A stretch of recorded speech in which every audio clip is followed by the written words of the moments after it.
Central drugs standard control অর্গানাইজেশনের বাজেয়াপ্ত জাল ওষুধের আনুমানিক বাজার মূল্য 6.6 কোটি টাকা বলে জানা যাচ্ছে। কলকাতার বুকে জাল ওষুধ চক্র ফাঁসেও বাংলাদেশের যোগ। কেন্দ্রের অভিযানে গ্রেপ্তার মহিলা সেন্ট্রাল ড্রাগস স্ট্যান্ডার্ড কন্ট্রোল অ্যাসোসিয়েশনের বাজেয়াপ্ত জাল ওষুধের আনুমানিক বাজার মূল্য 6.6 কোটি টাকা বলে জানা যাচ্ছে।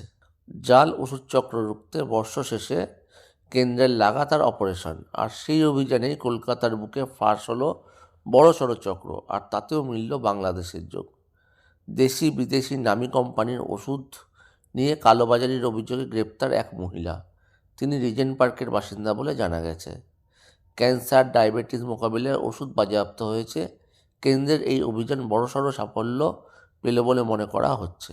বাংলাদেশ, আমেরিকা, তুরস্ক, আয়ারল্যান্ডের তৈরি সেসব ওষুধ, কোনোটা ক্যান্সার নিরাময়ের, কোনোটা আবার ডায়াবেটিসের।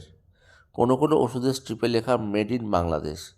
কিন্তু এসব ওষুধ ভারতে আমদানির জন্য যেসব নথি প্রয়োজন তা পাওয়া যায়নি।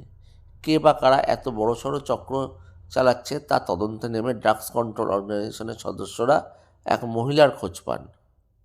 জানতে পারা যায় তার নেতৃত্বে জাল ওষুধের পাইকারি ব্যবসা চলছে।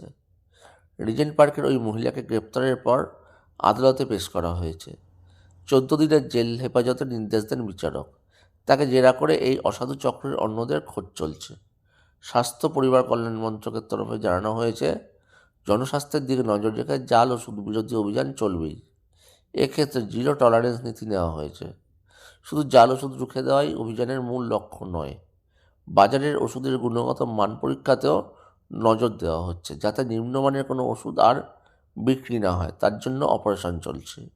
এদিন কলকাতা থেকে যে সমস্ত ওষুধ বাজেয়াপ্ত করা হয়েছে সেসব পাঠানো হয়েছে ল্যাবরেটরিতে গুণগত মান পরীক্ষা করার জন্য।